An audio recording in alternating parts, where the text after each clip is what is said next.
Subscribe करें और bell दबाएं ताकि कोई खबर रह न जाए।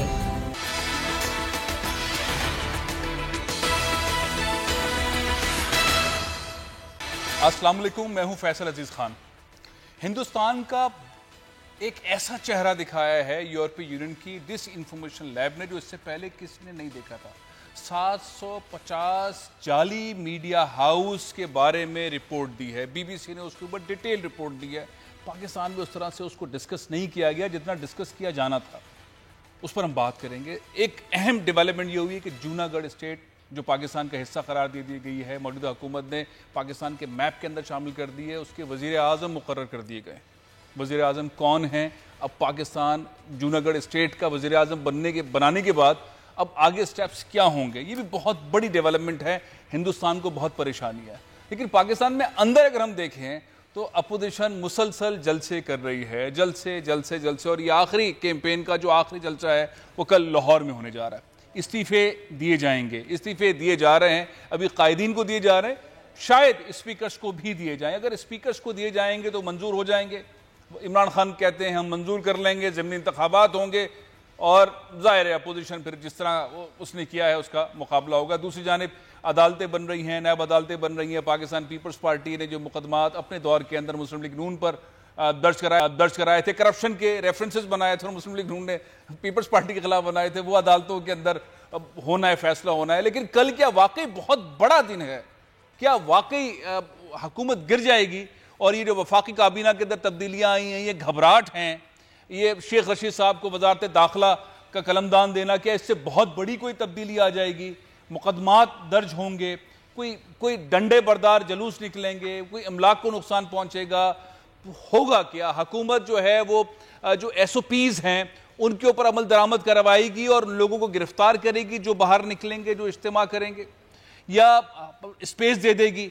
क्या कल के दिन के बाद का सिनेरियो क्या होगा? कल के दिन के बाद, कल गुजर जाएगा, जलसा हो जाएगा, इस्तीफे आ जाएंगे, क्या होगा? क्या फिर अपोजिशन टेबल पर आ जाएगी, निगोशिएशंस करेगी? तो शहबाज शरीफ साहब ने पत्ता फेंका था, जो चंद दिन के लिए अपनी वालिदा के इंतकाल के मौके पर बाहर आए, तो उन्होंने एक स्टेटमेंट दिया जो सबसे ज़्यादा मकबूल हुआ कि नेशनल डायलॉग होना चाहिए। क्या शहबाज शरीफ साहब वाला वो पत्ता चलेगा और नेशनल डायलॉग होना चाहिए? मरियम साहिबा को बाहर जाने दिया जाए, इमरान खान साहब जिस स्पेस में काम कर रहे हैं उस स्पेस में इजाफा हो, पाकिस्तान पीपल्स पार्टी खामोशी से आगे बढ़े और आहिस्ता आहिस्ता सिनेरियो ठंडा हो जाए? ये होगा क्या? इस पर हम बात करें। सीनियर रहनुमा तहरीक इंसाफ के एजाज चौधरी साहब मेरे साथ इस वक्त वीडियो लिंक पर मौजूद है। अस्सलाम वालेकुम चौधरी साहब। जी वालेकुम अस्सलाम। चौधरी साहब, मैंने सवाल बहुत सारे खड़े कर दिए हैं। पाकिस्तान पीपल्स पार्टी के रहनुमा भी ज्वाइन करेंगे, आजिज ढामरा साहब, लेकिन मैं चाहूंगा कि ये जो सारा सिनेरियो है, कल लाहौर आपके शहर के अंदर बहुत सारे लीडरान आ रहे हैं, 11 पार्टीज के सरबराहान आ रहे हैं, बहुत सारे लोग आ रहे हैं। आपने बहुत ही सिंपल तरीके से एक फार्मूला दे दिया है, कोविड की खिलाफ वर्जी होगी, कानून हरकत में आएगा, जलसा नहीं हो सकता, FIR कटेंगी, जो कुर्सियां देने वाले उनके खिलाफ भी कटेंगी, जो टेंट लगाने वाले उनके खिलाफ भी कटेंगी।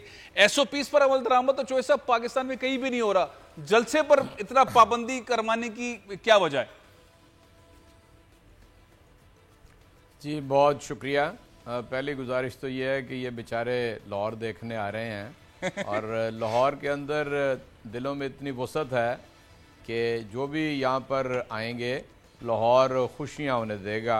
यहाँ पर अच्छे अच्छे खाने, आपको पता है लाहौर की रवायात के अंदर शामिल हैं। घूमने फिरने की बहुत सारी तारीख़ी और नई जगह मौजूद हैं, इसलिए ये बेचारे कभी कभी पाकिस्तान का दौरा करते हैं तो लाहौर आए हैं, तो हम इन्हें लाहौर आने पे खुशामदीद कहते हैं। आपने अपनी बात में ये फरमाया कि कल के दिन के बाद क्या होगा। बिल्कुल इसी तरह सड़कें चलती रहेंगी, अवाम अपने काम काज करेंगे और खुशहाली का सफ़र जो अल्हम्दुलिल्लाह शुरू है ये जारी और सारी रहेगा। अलबत्ता इनको बहुत बड़ी हजीमत का सामना करना पड़ेगा। ये जो अभी आपने बात सुनाई कि जनाब कश्ती जो है वो इस तरह हो गई है, उस तरह हो गई है, ये मरियम बीबी का पूरा ख़ानदान डूब चुका है। ये उनके घर की आखिरी फ़र्द हैं जो डूबती हुई कश्ती के अरशे के ऊपर खड़ी हैं और ये अब भी डूबा चाहती हैं। ये वो नस्ल है PMLN के बड़ों की कि जिनकी कोई सियासी स्टेक्स नहीं है, यानी बाप डूब चुका है, भाई डूब चुके हैं, चचा डूब चुका है, कज़न डूब चुके हैं, अजीज़ और रिश्तेदार डूब चुके हैं, ये अकेली बैठी हुई हैं और ये इसी इंतज़ार में है कि कब डूबेगी इनकी किस्मत की कश्ती। और ये जो नुकसान पहुंचाना चाहते हैं कोविड के अंदर, वो अवाम को पहुंचा रहे हैं।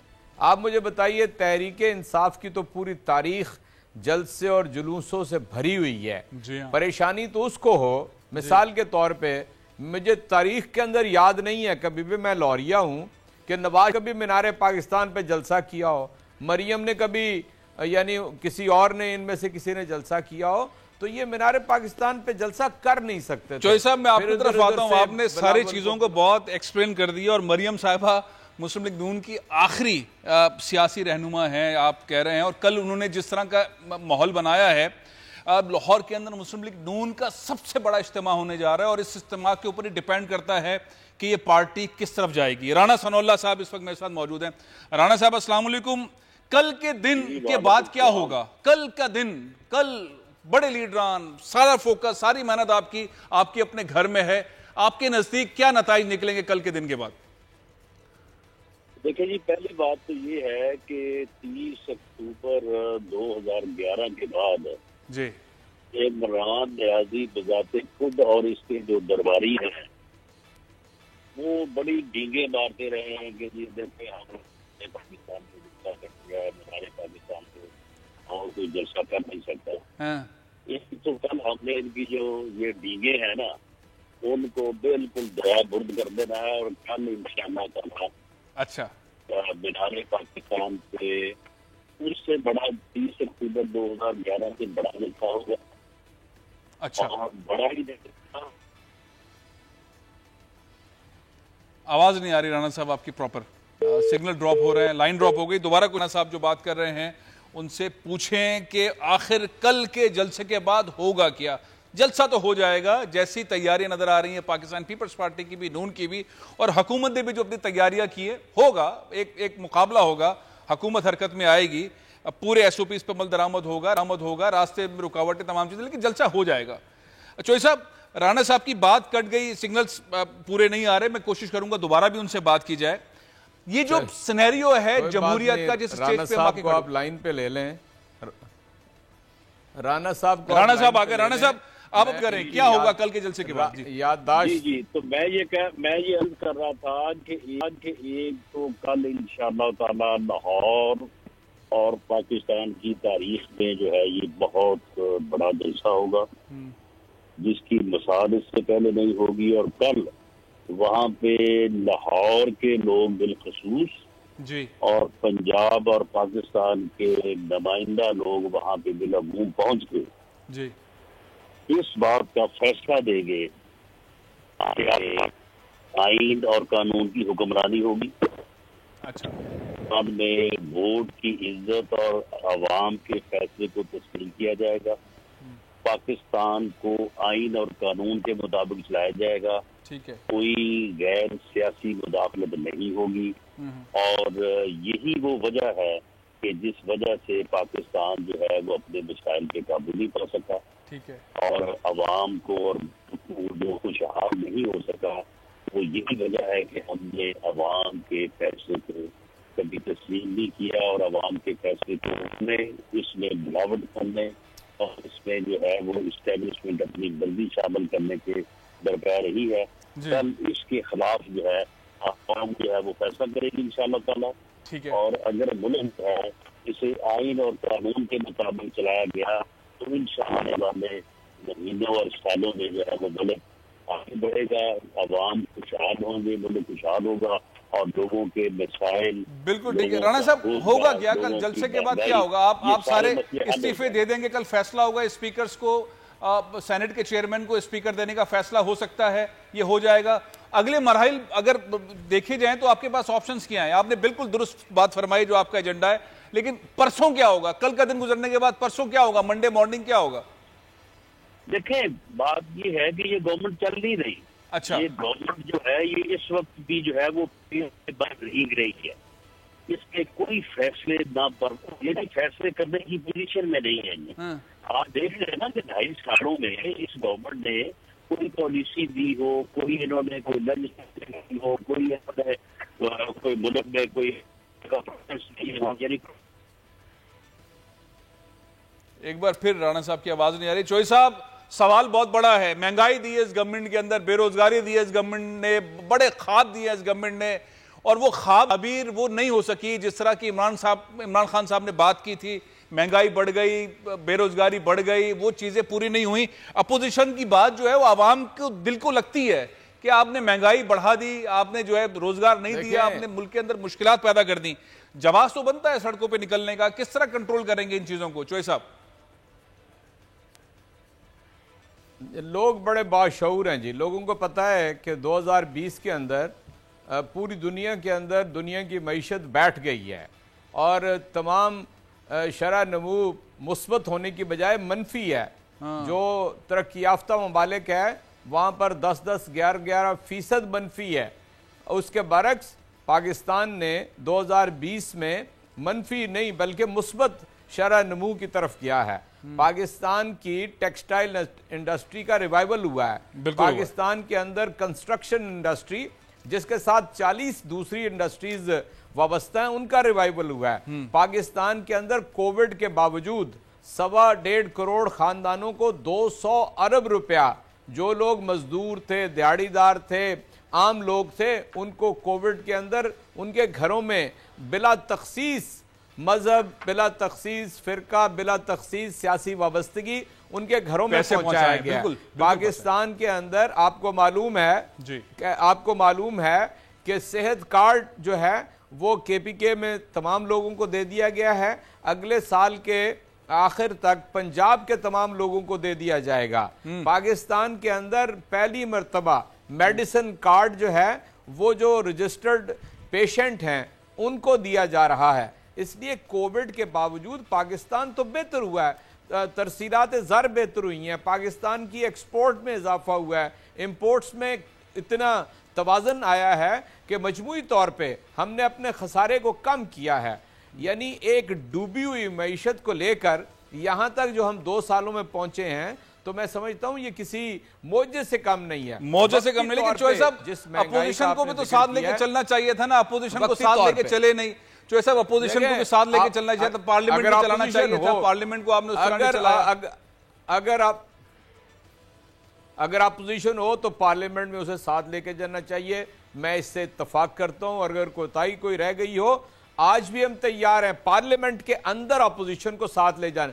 और अगर अपोजिशन का 1 पॉइंट एजेंडा हो कि जो मफरूर हैं, जो जाली बीमार हैं, जो झूठे और बददयानत हैं सुप्रीम कोर्ट के अल्फाज के अंदर, जो यहां से भाग गए हुए हैं, अब बताइए अगर एजेंडा ये हो कि उनको इज्जत और तौकीर दे पार्लियामेंट, तो ये मुमकिन नहीं है। ये कतई मुमकिन नहीं है। और कोई कहे कि जी आप ये 38 पॉइंट हैं, इनमें से 34 पॉइंट्स जो हैं नैब के कवानीन में तब्दील कर दें, तो ये कतई मुमकिन नहीं है। लेकिन चोई साहब तो 2.5 सालों के अंदर उन चोरों को, डाकुओं को, जिनको आप तकरीरों में कहते रहे, इमरान खान साहब कहते रहे, उनको सजाएं भी तो नहीं दी, उनसे पैसे भी तो वापस नहीं लिए। कौम का पैसा वापस करो वाला फॉर्मूला भी तो कंप्लीट नहीं हुआ। कौम तो इंतजार कर रही है कि जिस नैरेटिव पे इमरान खान साहब आए, आपकी तकारीर सुनी, आप जैसे सीनियर रहनुमाओं की तकारीर सुनी, कौम का पैसा वापस आएगा, इनसे पैसा लूटेंगे, इनको जेलों में डालेंगे।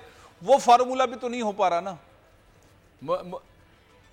मैं आपसे इत्तफाक करता हूं और मुझे सख्त तकलीफ है कि हमारा निज़ाम अदल, हमारा प्रोसिक्यूशन का निज़ाम इस कदर स्लगिश है, इतना सुस्त है कि नताइज तक नहीं पहुंच पा रहा जी। लेकिन मैं समझता हूं कि जल्द या बदेर इस काम को होना है, ये बच नहीं सकते। वरना ये झूठ बोलकर, जालसाजी करके, बहानाबाजी करके पाकिस्तान से बाहर न चले जाते। मैं आपको बताता हूं कि जिस रोज इन्होंने इस्तीफों की बात की थी, मैंने चैलेंज किया था ये इस्तीफे नहीं दे सकते। अच्छा। और आज भी मैं अपने चैलेंज पे खड़ा हूं, ये इस्तीफे नहीं दे सकते। और अगर ये बिल्कुल नहीं देंगे, और अगर ये इस्तीफे दें, इंशाअल्लाह ताला जितनी भी नशिस्तें होंगी उन पे बाई इलेक्शन होगा। ये तो असल में स्ट्रॉन्ग नर्व्स की बात है। इनके पल्ले क्या है मैं आपको बताता हूँ। बात तो ये इतने सारे इस्तीफे आ रहे हैं, सोशल मीडिया पे चल रहे हैं, आप क्या कर रहे हैं? ये आपका कहना है कि ये इस्तीफे तबर्रुक हैं, ये दिखावे के हैं, ये इस्तीफे हकीकत नहीं है। ये दिखावे के भी नहीं है। अच्छा। ये वैसे ही फ्लूक है सिर्फ लोगों को बेवकूफ बनाना है। हमने 30 अक्टूबर के बाद 5 मरतबा मीनार पाकिस्तान के ऊपर जलसा किया है, नून लीग हुकूमत में होते हुए। अब तो ये सारे गायब है ना, इनकी सारी लीडरशिप मौजूद थी, ये एक जलसा नहीं कर सके। कभी एक जलसा किया हो तारीख के अंदर? मैं आपको बताता हूं, इस साल के आगाज फरवरी के अंदर हमने कारकुनान का एक तंजीमी इजलास बुलाया, मीनार पाकिस्तान भर गया था। मैं चाहें तो मैं क्लिप शेयर कर सकता हूं आपको, और ये कल जलसा कर लें, परसों जिंदगी रवां दवा होगी इंशाअल्लाह अज़ीज। अगर कोई मनफी असर पड़ेगा तो कोविड की सूरत हाल की वजह से पड़ेगा, यानी कि आपको कोई प्रॉब्लम नहीं है, आप पंजाब हुकूमत इजाजत दे रही है, जलसा कर लें। आप आपकी जानिब से इजाजत नहीं, आपकी गुफ्तगू से ऐसा लग रहा है जैसे आप इजाजत दे रहे हैं कि आप जलसा करें, आप जैसा जलसा करना है आप करें। अगर मेरे इख्तियार में होता और कवानीन इसके रास्ते में रुकावट ना होते, मैं इन्हें खुल के जलसे करने देता। एक नहीं, मिसाल के तौर पे ये 4-5 जलसे कर चुके हैं। क्या हुआ पाकिस्तान को?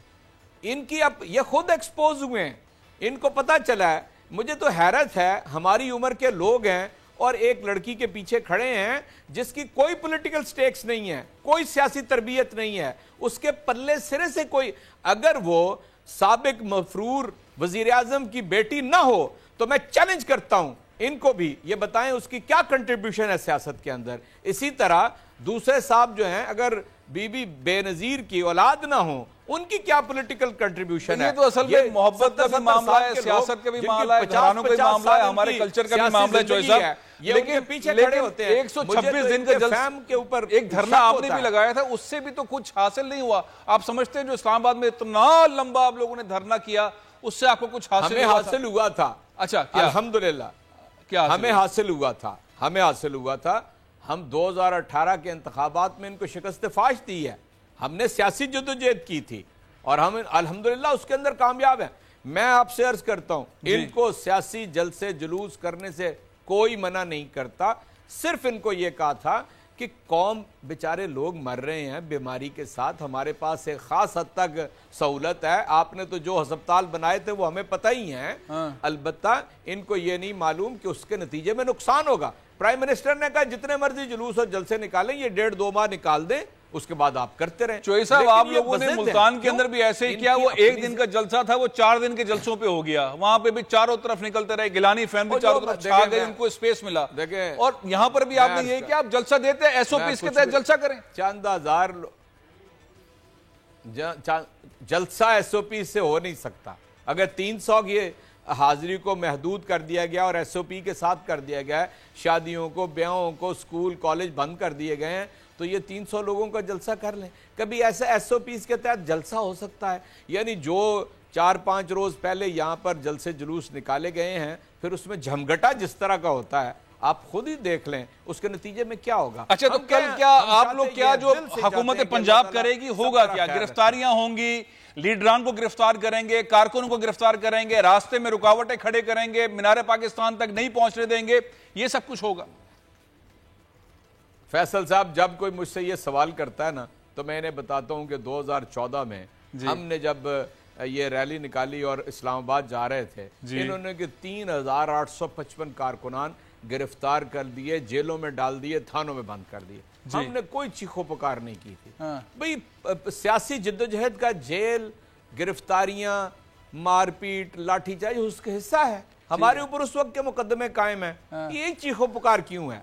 ये कोई यानी आसमान से उतरे हुए लोग हैं जो जिसके ऊपर कानून तैयार रहे, फैटी भी लगेगी, FIR भी होगी, नहीं किया जाएगा, इसलिए कि ये वबा को बढ़ा रहे हैं। ये वबा को बढ़ा रहे हैं।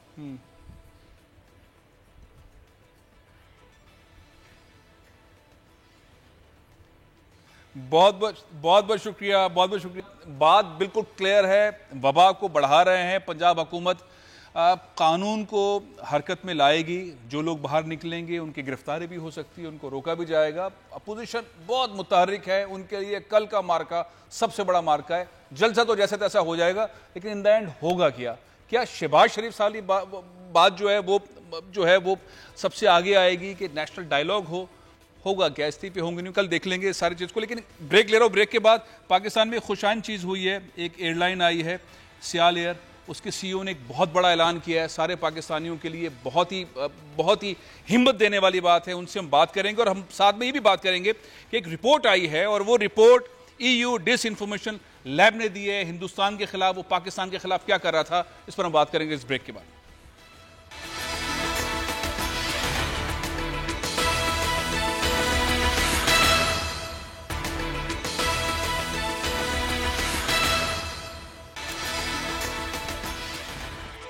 Welcome back. एक बहुत बड़ी खुशखबरी है, पाकिस्तान में एक एयरलाइन आई है सियाल एयर, और मज़े की बात यह है कि बिज़नेस कम्युनिटी ने खुद बनाई है। सियालकोट के जो बिज़नेस कम्युनिटी के लोग हैं उन्होंने बनाई है, बाकायदा ऑपरेशन शुरू कर रही है। इसमें एक मज़े की बात ये उन्होंने ऐलान किया है, सीईओ जो फजल जिलानी साहब हैं वो मेरे साथ इस वक्त टेलीफोन लाइन पर मौजूद हैं।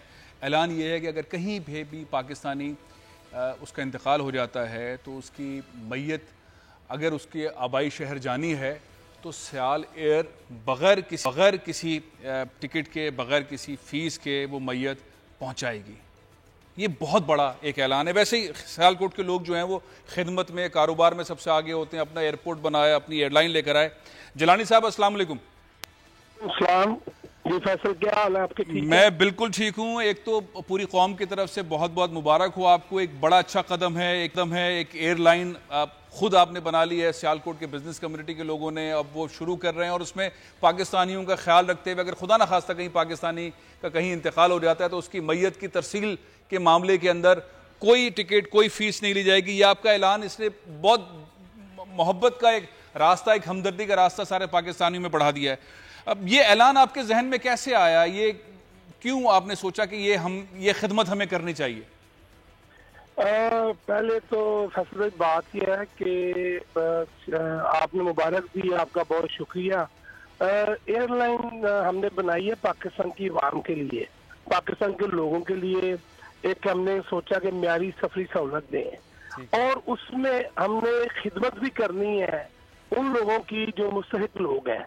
जैसे देखें कि भाई अगर किसी की फौतगी हो गई है, वो कराची में है, अगर वो कराची में है और उसके लवाकी जहाँ जहाँ एयर सियाल की फ्लाइट्स आएंगी जाएंगी, हम उनकी मैयत को भी लेके जाएंगे, और उसके साथ जो उनके एक अटेंडेंट जो होगा ना, वो हम उसको फ्री लेके जाएंगे, एक फैमिली मेंबर को फ्री लेकर जाएंगे। अच्छा, हाँ।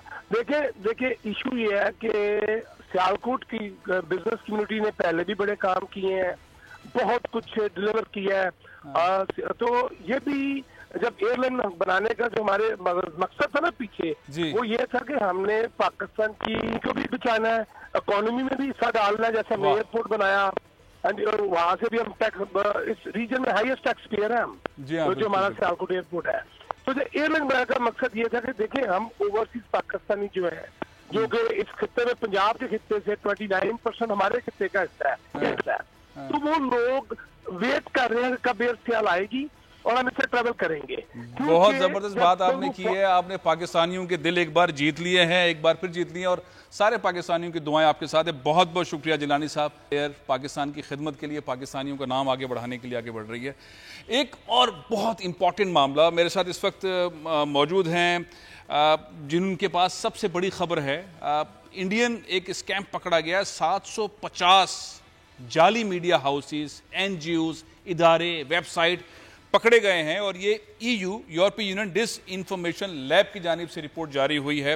मेरे साथ इस वक्त मौजूद हैं चौधरी परवेज इकबाल लूथर साहब, चेयरमैन हैं EU पाक फेडरेशन के। अस्सलाम वालेकुम चौधरी साहब। वालेकुम अस्सलाम। चौधरी साहब कैसे हैं? मैं बिल्कुल ठीक हूँ। ये इंडिया का जो भांडा फोड़ा है, हम बेसिकली बहुत सारी ऐसी चीजें होती हैं, अगर कोई पाकिस्तानी बता रहा हो, पाकिस्तानी इदारा बता रहा हो, उसकी क्रेडिबिलिटी नहीं होती। लेकिन जैसे BBC ने ये रिपोर्ट दी और EU डिस इंफॉर्मेशन लैब के डायरेक्टर का इंटरव्यू दिया, और उसने बताया कि पाकिस्तान के खिलाफ इस पैमाने पर, इतने बड़े पैमाने के ऊपर जो है वो झूठ फैलाया जा रहा है, साजिश की जा रही है, तो दुनिया की आंखें खुल गई हैं। इसको जरा बताइएगा, इस इदारा क्या है, इसने क्या रिपोर्ट सामने दी है, और पाकिस्तान के बारे में जो हिंदुस्तान साजिशें कर रहा था वो हैं क्या? ये मैं आपको फैसल भाई बताऊं, EU डिस इन्फो लैब जो ये एक बहुत बड़ी NGO है, जिसने लास्ट ईयर भी इस पे रिपोर्ट दी थी, इंडिया जो है तकरीबन 750 गैली वेबसाइट NGO के जरिए 110 मुल्कों में, ये जो जेरी इसका मैनेजर डायरेक्टर है EU डिसइंफो लैब का, वो ये कहता है कि इतना बड़ा गैली फेक मीडिया इतने बड़े लेवल पे हमने आज तक नहीं देखा, जिसके पीछे एक मुल्क यानी कि इंडिया एक बहुत बड़ा मुल्क है और उसकी एजेंसी इसके साथ इसके पीछे है। और इसमें इससे एक काम आगे जाएं, एक वो बंदा ये इस्तेमाल कर रहे हैं जो बहुत बड़ा थिंक टैंक या ह्यूमन एक्टिविस्ट था, जो 2006 में इस दुनिया से चला गया, यानी कि 2006 में वो वफात पा गया। आज तक उसकी NGO उसका नाम ये इस्तेमाल कर रहे थे, इस्तेमाल कर रहे हैं और पाकिस्तान के खिलाफ इस्तेमाल कर रहे हैं, और पाकिस्तान के खिलाफ, चाइना के खिलाफ और कश्मीर के खिलाफ, यानी कि जो नैरेटिव इन्होंने इंटरनेशनल दुनिया में बनाना था पाकिस्तान के खिलाफ, चाइना के खिलाफ, वो इसको इस्तेमाल कर रहे थे। और इसको जब पकड़ा, जो इसके अंदर उन्होंने फिर लिखा, मैं आपको बताऊं अभी ये काम यहाँ नहीं रुकेगा। आपके प्रोग्राम के जरिए मैं एक बात आगे करता जाऊं, इससे आगे अभी इसमें वो जो इंडियन पैरोल पे थे, रा के एजेंट थे, एजेंसी से पैसा ले रहे थे, उन्होंने उन लोगों के नाम लिखे हैं इस रिपोर्ट में।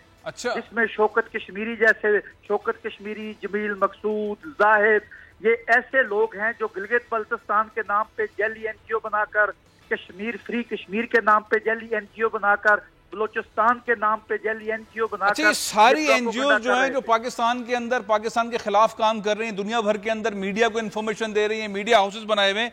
अब ये 750 इदारों के जो नाम है, इनके खिलाफ एक्शन कैसे होगा? कौन करेगा एक्शन? यूरोप के अंदर कोई इदारा है जो इस रिपोर्ट के ऊपर एक्शन करे?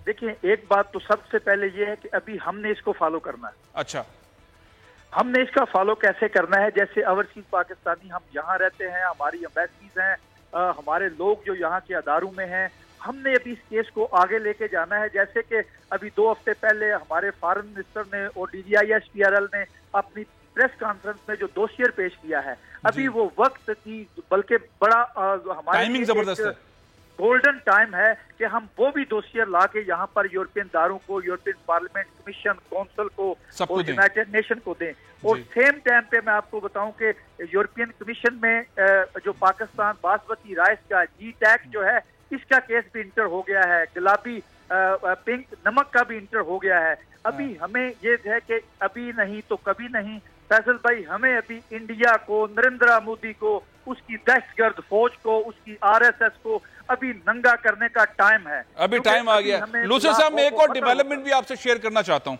एक बड़ी डेवलपमेंट है, पाकिस्तान पॉलिटिकल मैप जारी किया और इंडिया बड़ा परेशान हुआ। उसके अंदर जूनागढ़ स्टेट उसको जिक्र किया और पाकिस्तान ने उसको अपने अंदर शामिल कर लिया, अपने पॉलिटिकल मैप में शामिल कर लिया। इंडिया बहुत परेशान है। उसके बाद नई डेवलपमेंट ये हुई है कि जो जूनागढ़ के पाकिस्तान के अंदर करता धरता हैं, जो नवाब ऑफ जूनागढ़ है मोहम्मद जहांगीर खान जी, उन्होंने दीवान मुकर्रर कर दिया है, उन्होंने वजीर आजम मुकर्रर कर दिया है एक ऐसी स्टेट का जिसके ऊपर पाकिस्तान का क्लेम है, अक़वाम मुत्तहिदा के अंदर वो केस चल रहा है। नवाब ऑफ जूनागढ़ मोहम्मद जहांगीर खान जी ने जो वजीर आजम मुकर्रर किए हैं, ये 2 दिन पहले का वाक़या है, खानवादे हैं, रूहानी खानवादे हैं, साहबजादा सुल्तान अहमद अली साहब को मुकर्रर किया है। इस तकरीब के ऊपर मैं आपको चौधरी साहब पहले एक छोटी सी रिपोर्ट दिखाता हूं, फिर बात करता हूं कि एक और टेंशन पाकिस्तान ने क्रिएट कर दी है और ये हकायक की बुनियाद के ऊपर है। हुकूमत पाकिस्तान, स्टेट, पूरी पाकिस्तानी कौम साथ खड़ी है। जूनागढ़ स्टेट जो है पाकिस्तान का हिस्सा है। जरा मैं उस तकरीब की, ओथ सेरेमनी की जो है वो तकरीब जिसमें मैंने खुद भी शिरकत की, वो दिखाता हूं। चौधरी साहब, जूनागढ़ पाकिस्तान है, पाकिस्तान ने अपने नक्शे में शामिल कर कर बड़ी बेचैनी पैदा कर दी है हिंदुस्तान के लिए। आप क्या देख रहे हैं कि ये जो डेवलपमेंट है और उसके बाद वजीर आजम बनाया गया है सुल्तान अहमद अली साहब को, खानवादे हैं, बड़ी गादी के खानवादे हैं, ये असर कितना फैलाएगा हिंदुस्तान को, कितना एक्सपोज करेगा? और ये तो बड़ी कानूनी हैसियत इसकी है अक़वाम मुत्तहिदा के अंदर भी।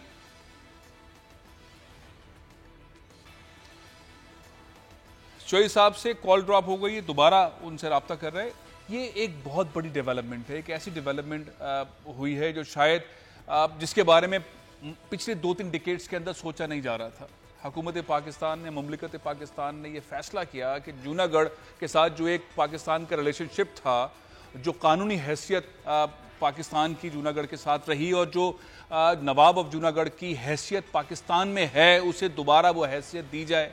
और वो क्लेम अक़वाम मुत्तहिदा के अंदर जो है, ये डिफरेंट किस्म का केस है कश्मीर से, क्योंकि यहाँ के नवाब ने बिल्कुल ऐलान किया था, पाकिस्तान के साथ शामिल हो गए थे, और नवाब जब पाकिस्तान में थे, कायद आज़म से मिलने के लिए आए, उस दौरान हिंदुस्तान ने कब्जा कर लिया जूनागढ़ के ऊपर। चौधरी साहब, ये जो केस आया जूनागढ़ का, ये हिंदुस्तान के लिए बहुत परेशानी का बाइस है। आप क्या देख रहे हैं? इसके अंदर तो बहुत स्पेस है, अक़वाम मुत्तहिदा में सही तरह लड़ा जाए तो बहुत ही परेशानी इंडिया के लिए हो सकती है। सबसे पहले तो आपके प्रोग्राम के जरिए मैं साहबजादा सुल्तान को मुबारकबाद देता हूं, और ये केस जो है, मैं आपको बताऊं, आपके प्रोग्राम के जरिए मैं नवाब साहब के साथ मिलकर इसको international court, United nation, European court और यूरोपियन पार्लियामान में ले जाएंगे, क्योंकि अभी वक्त की ये जरूरत है। कश्मीर का केस जितना मजबूत है, ये जूनागढ़ का केस जो उससे ज्यादा मजबूत है, क्योंकि उसके जो वारिस हैं वो कह रहे हैं कि हम पाकिस्तान के साथ हैं, नरेंद्र मोदी को वो ललकार रहे हैं। अभी इस पे हमें इंटरनेशनल प्लेटफॉर्म पे जरूरत है इसको यहाँ के अवानों को बताने की, यहाँ के लोगों को बताने की कि ये लोग जो हैं ये पाकिस्तान के साथ रहना चाहते हैं, ये पाकिस्तान के साथ मिलकर काम करना चाहते हैं, लेकिन नरेंद्र मोदी और उसकी दहशतगर्द जो गवर्नमेंट है ये हमेशा से इनके साथ। आपने बहुत बड़ा ऐलान कर दिया है कि आपके खिलाफ वैसे ही इंडियन इदारे लगे हुए हैं, मीडिया झूठ किस्म की रिपोर्टें आपके खिलाफ देता है। आप यहां पर भी कह रहे हैं कि यूरोपीय यूनियन में, अक़वाम मुत्तहिदा में जूनागढ़ के मसले को ले जाएंगे। इंशाल्लाह अल्लाह ताला आपको कामयाब करे। सारे पाकिस्तानी आपके साथ हैं, आपका बहुत बहुत शुक्रिया। पाकिस्तान ने के अंदर बहुत एग्रेसिव पॉलिसी अपनाई हुई, उसमें से कश्मीर है और अब जूनागढ़ पाकिस्तान है, पाकिस्तान का पॉलिटिकल मैप के अंदर है। और जो वज़ीर आज़म का इंतखाब किया गया है, अब इसके बाद देखते हैं। वो मैं कह रहा था कि गाड़ी पहले खड़ी हुई थी, अब गाड़ी के अंदर व्हील भी लगा दिए, नया इंजन भी लगा दिए, तैयार कर दिया, और नया ड्राइवर भी वज़ीर आज़म को भी बिठा दिया है। अब ये गाड़ी अक़वाम मुत्तहिदा जाएगी, शोर मचाएगी, पाकिस्तान का जो हक़ है जूनागढ़ पर वो हासिल करने के लिए जद्दोजहद करेगी। इंशाल्लाह उसमें कामयाबी हासिल होगी। प्रोग्राम ये ख़त्म कर रहा हूँ, इंशाल्लाह कल फिर मुलाकात होगी। इजाज़त दीजिए। पाकिस्तान जिंदाबाद।